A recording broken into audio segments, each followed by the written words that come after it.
Hey everybody, I had a group over in Sun Lakes, the Apple Club, that asked me to prepare a class on preparing for the passing of a spouse. I'm actually conducting that class, I think, in a month. So this is a sneak peek, I guess. Part one of this series, I'm going to talk about the basic preparation in preparing for the passing of a spouse. So let's start with some real basics, accounting. Okay, these are the essentials. You have to do stuff like this. So, list of accounts. Okay, all your bank accounts, your investment accounts, life insurance, employer benefits. You got to go through and have a good consolidated list for the surviving spouse. So, especially if you're the primary bill payer and manager of money and you're the one that's passing, we got to have this stuff ready.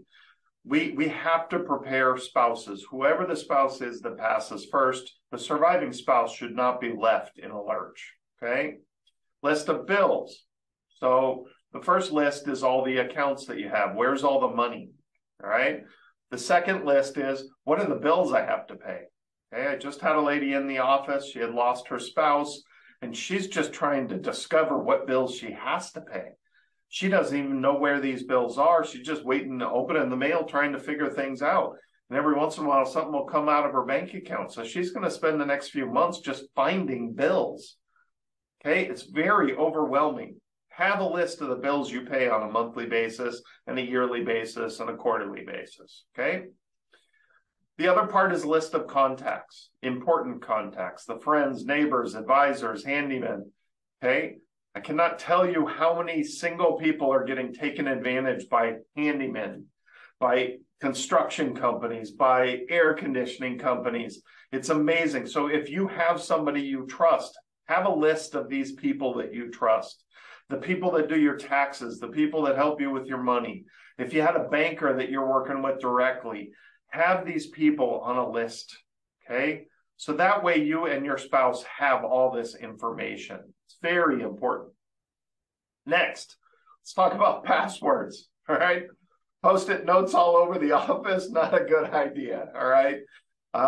It's tough to know where to put these passwords these days, but understand if you have a safe hiding place and maybe a little booklet full of passwords and you stick it in that hiding place, well, if your spouse doesn't know where that is, how is that person going to find it? Okay, so have a hiding place where you both know where it is, and it's a list of your passwords, the important passwords to all those bank accounts and investment accounts. Okay, make sure you have a common place where you both know where those passwords are. Then there's kind of the funny part, which unfortunately is not funny. I've had several experiences with this. What are you hiding? I had a client that happened to live right down the street from me, and I met him at their house the first time, and I sat down, and the husband looked at both of us, and after going through their finances, and just flat out admitted, I'm hiding a lot of things from all of you, even his own spouse that he'd been married to for over 50 years, by the way. He just had no shame. He just admitted it.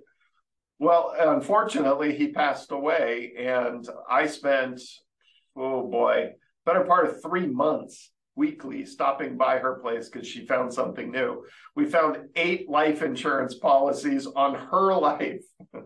We found a stack of treasury bills that were over 30 years old and not paying interest anymore in the back of the desk. It's amazing. Grayson had a client who, lived in a single wide trailer in ripped up old clothes, lived like a pauper.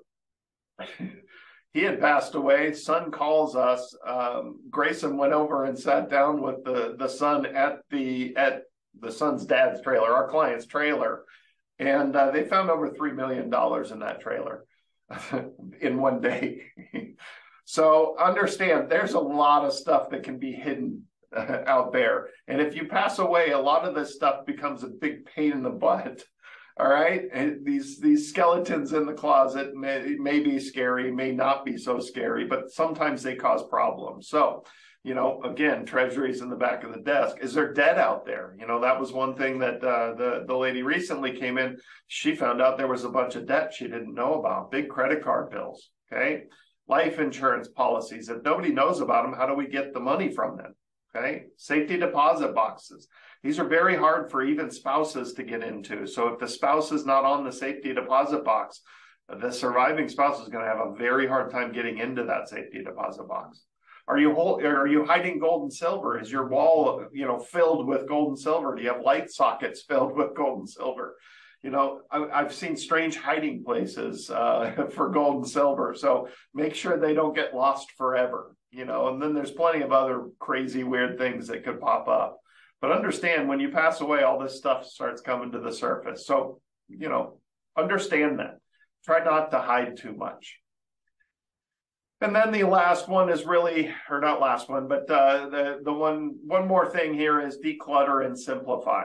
Okay. I can tell you, when my mother-in-law got Alzheimer's, we moved her into our house for a while, and then we moved her into an assisted living facility and then a full-blown care facility. We had to clean out the house. We had a client that got put into long-term care, and we assisted in cleaning that house out. Long story, but we assisted in cleaning out that house as well. Look, we store stuff. My mother-in-law had checkbooks from the 50s, and I'm not even joking. She had the empty checkbooks, the registers from the 1950s.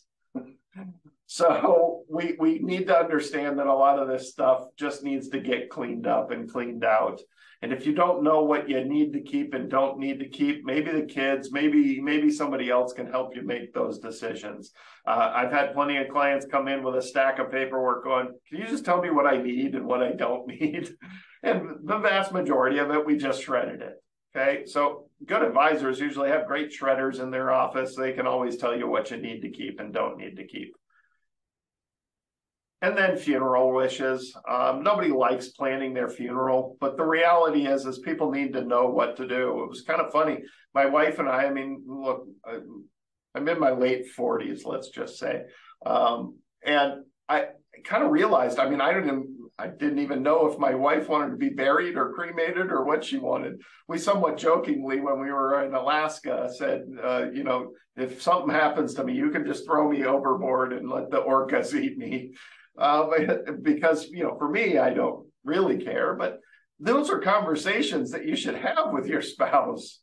Because, look, if you pass away, especially unexpectedly, that kind of leaves people in a lurch, and having kind of a breakdown of what it is that you want after you're gone, your wishes, that really releases some of that burden on that surviving spouse. So making sure that you have some form of list of your wishes would be great, and that really does help. So that's some of the basics that we talk about. I've got a couple more in this series that we really want to dive into as well. Hopefully this helps. Share this with people you know, subscribe, and certainly call us if we can help in any way. We're available live via Zoom at all times. You certainly could come into our offices in Scottsdale, Arizona, or up in Prescott, Arizona. Thanks again, everybody. We'll see you next week for the next part of this series.